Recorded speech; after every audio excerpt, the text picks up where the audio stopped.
Hey, Kenny, you guys obviously getting Dmitry Kulikov. How tough is it to have the quarantine, to have to wait for him? And I guess, did that kind of factor into any of your other thinking today?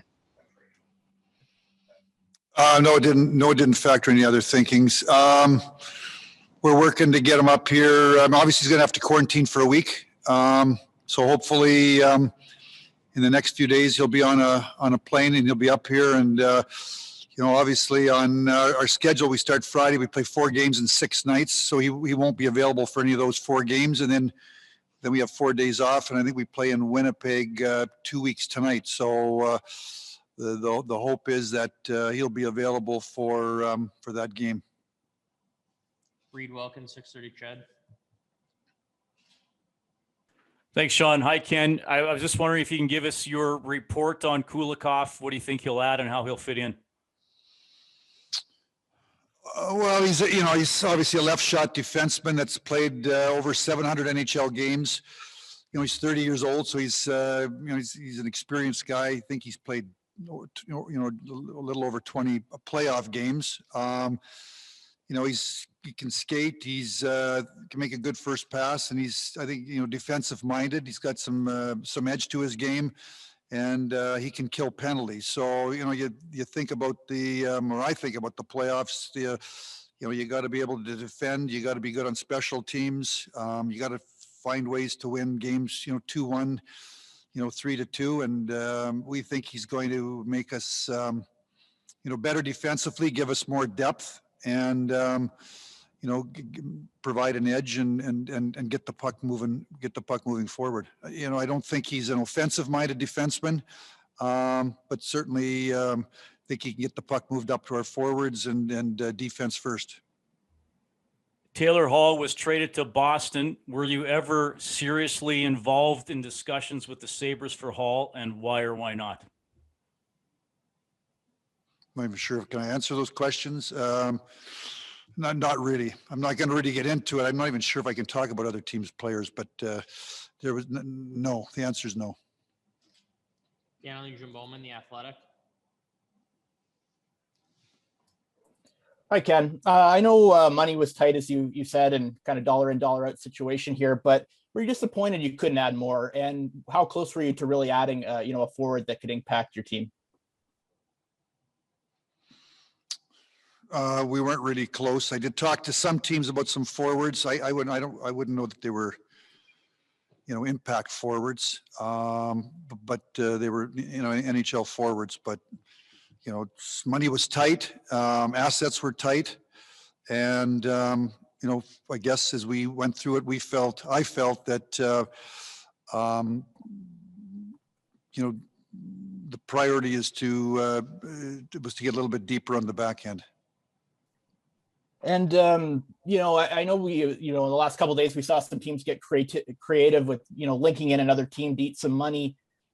Did you guys ever really go down that road as a way to get creative and try to, no. Yeah.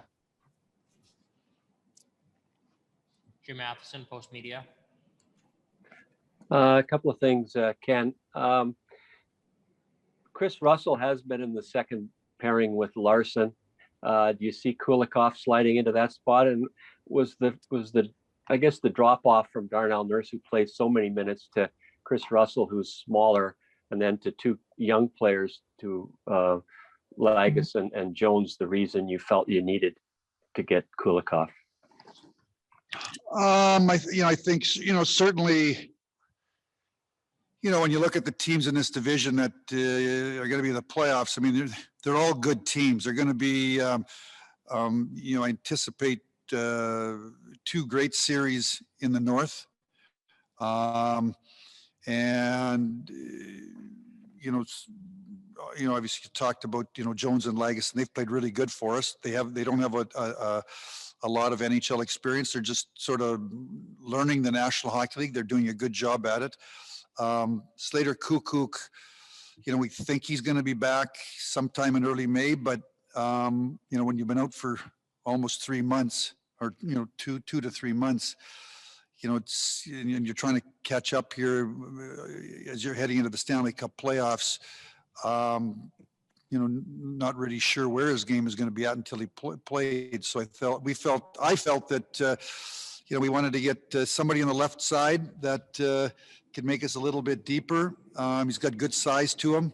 And, Chris Russell played very, very well. And I think as far as who's playing with who, Jim, I leave that up to the coaching staff. They'll sort out the pairs. And Ken, the fact that you had more than one hole to fill, I mean, some teams went out like Tampa and knew they needed a right shot defenseman and got Savard and, Foligno and Hall in Boston because they needed did that make it a little more difficult for you? It wasn't like you just had one hole you were going to be looking at. You were looking at, with a center maybe in the third line and a left wing on the second line. Did that make it more tricky for you with no money to spend? Well, you know what, Jim, I think, obviously we got out of the gate 3-6. I think we're 22-9-1 our last 32. I mean, we've played at a high level the last little while. And I think that, I think that when there's a cap, everybody understands the cap. And we didn't have a lot of space. So that factored into the decision. I made a decision last year at the deadline to, spend lots of futures in trying to, go on a run last year. And unfortunately the pandemic hit and then we picked up in July and we were out in 4 games and it didn't work. So, when you make decisions in life, they're going to affect future decisions in life. And I certainly made some decisions that affected my decision going forward. So I think those were the factors I think that weighed on me as we went through the trade deadline and made only one acquisition. Jason Gregor, TSN 1260.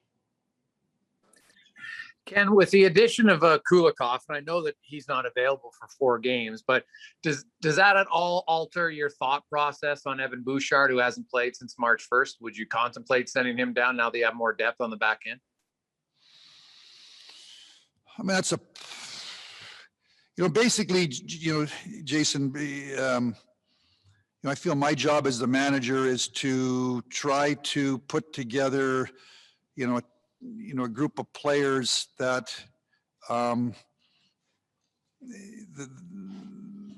that can form a team that can compete and that can win. And then the coaching staff decides how they fit.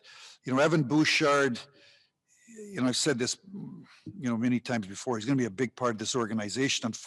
Unfortunately for Evan, it's not right now, but certainly he's going to be a big part of our team. He's going to be on the ice playing in 21-22. I can't tell you what's going to happen. If we have some injuries, he's going to go in there and maybe he's going to play in the playoffs. That's really up to the coaching staff. So, do we send him down to Bakersfield? I don't anticipate that that's going to happen, but you go another 2 weeks like we're going and he doesn't play, maybe I'll reassess at that point in time, but right now, no. And, you talk pretty openly about, you weren't going to make a move unless it was an impact guy. You look at Kulikov and the amount of minutes he's played in New Jersey. He's a guy who technically could fit in your second pair. So that's a pretty big spot for your team. You talked about past decisions, figuring out when you look at your future and the cap space you have this summer, do you think it's safe to say if your team keeps playing well, like you maybe expect to be more active in future deadlines? Yes, that's the hope. Yes. I mean, obviously, Jason, I was a manager on another team, and just you can look back at what the decisions that I made in the past, and I think you pick and choose. I don't know that you can be all in every year. I think you pick and choose. I made a decision last year, the first year here, that I wanted to. We wanted to try to get in and make some noise to get in, and then obviously everything changed because of the pandemic, and made an addition this year of a defenseman. So we'll see what next year's trade deadline brings. The hope is you're a buyer every year because it means that you're in the playoffs and you're trying to add. We got to play your way in. Next year's going to be 60 games before that you get to that point. So that certainly is the hope. The hope is that we're going to be a buyer next year, and we're going to do it again, and maybe try to make bigger noise.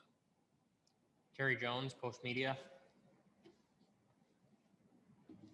Ken, do you have a sense of whether you're going to have Oscar Klefbom playing next year? I do not. I think my plan would be, Terry, that maybe in early July, obviously Clef's in Edmonton. Here he's in town. I talked to him about a week ago before we went on the road trip, and told Clef that I'd be in touch with him as we got into into June and July to see how he was doing. And obviously I've got to make decisions about our team, heading into the expansion draft and who we protect, and also into free agency as to whether he's thinking about playing next year or not. But I think it's too early to tell. He just had the surgery a couple of weeks ago, maybe a month ago, so 3 weeks ago. So I think you got to give him time to heal, and sometime around 1st of July, early July, is when I'm going to need him to kind of tell me how he's feeling so I can make some decisions. And what about the situation with the expansion draft? As you head now toward the rest of the season, are you in any kind of quandaries there, or is it pretty straightforward, do you think? No, it's pretty straightforward. We've got the players that we to meet the rules of exposure. So we're going to be, I'm going to be fine. Obviously, I want to watch our team now over the next the rest of the regular season and hopefully the playoffs, and then make some decisions, get information on Oscar Klefbom in early July, sometime around mid-July, July 15th, thereabout. We have to submit our protection list, and watch, evaluate, and then obviously I got some decisions to make. We've got some players that are unrestricted free agents that I want to talk to here over the rest of this year, and for the rest of this season and leading into the off season, and make decisions as we go along. Jack Michaels, 630 Ched. Beyond what you actually add on the ice, Ken, is it also important for the players to see that you've been working hard and brought them something as a reward for what they've done in the first 42 games of the year? What kind of mental work is there, mental boost can your team get from a GM that's trying to help them out for a good first half of the year? No, I think you make a great point. I think, the players have played real hard, been successful, played our way into a situation where we feel like we keep going, that we're going to be in the playoffs. And it's always nice to feel there's some help coming through the door. So absolutely, I think that's also a part of today, not only in Edmonton, but all around the league. As a manager, you like to pitch in a little bit. And Ken, the follow-up would be off topic a little bit, but just Connor's post-games comments the other night, I kind of felt, from my position, it felt like he was kind of making a statement on behalf of the team and standing up for his team. Do you have respect for that when your captain does that, if it's something he believes in? Absolutely. That's why Connor's he's not only a great player, he's a great captain. He I thought he was it was a tough day. I mean, it was a very, very tough day. Everybody was on the virtual celebration of life for Colby. I think it was almost 75 to 90 minutes. It was an incredible celebration, and emotional, and it was a tough night, tough day for our organization, for obviously for Emily Cave and Colby's family, his parents and his sister. It was a very, very emotional day. And then to go out and play hockey that night was very, very emotional. So absolutely, I agree with Connor 100%. It was a really, really difficult day. Jim Matheson. A couple of things, Ken. Did you have a little bit of money left to try to get something else, let's say a winger or a center? Well, I mean, I'll tell you where we're at. I mean, basically, you know, today we're going to have 12 forwards on our roster, and the 3 goalies, and now we're going to have 8 defensemen. I think we're probably around maybe $2 million left. That allows us right now to probably access, you know, there's a taxi squad. I needed to have money, you know, for Slater Kukuk. He's ahead of schedule.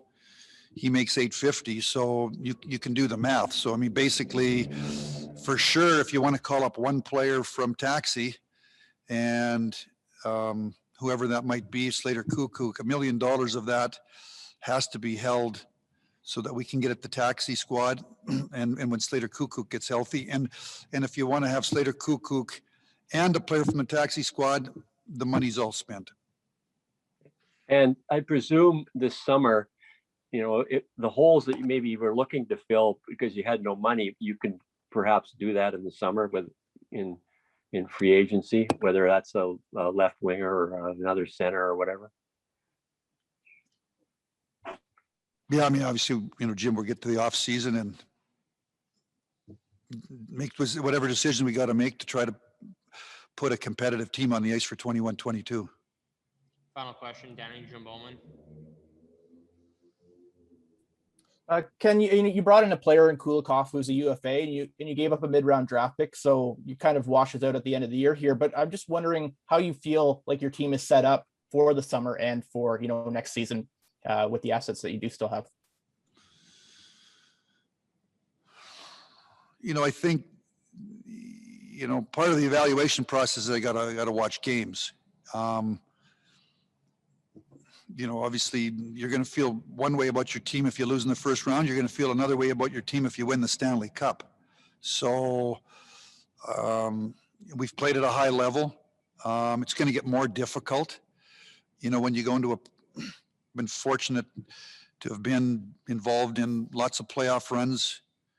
You know, we made the playoffs 25 straight years in Detroit. So, you know, I've watched lots of hockey, lots of disappointments. You know, there were some years that we were able to be the last team standing, and that's part of the, you know, big part of the evaluation process in making decisions as you head into the off season. So there's lots of players on our team who are unrestricted free agents. So I've got the flexibility. Obviously, I can either re-sign them, or if we make a decision to go in another direction, we've got some salary cap money. So I believe that we're in a good situation in terms of having flexibility.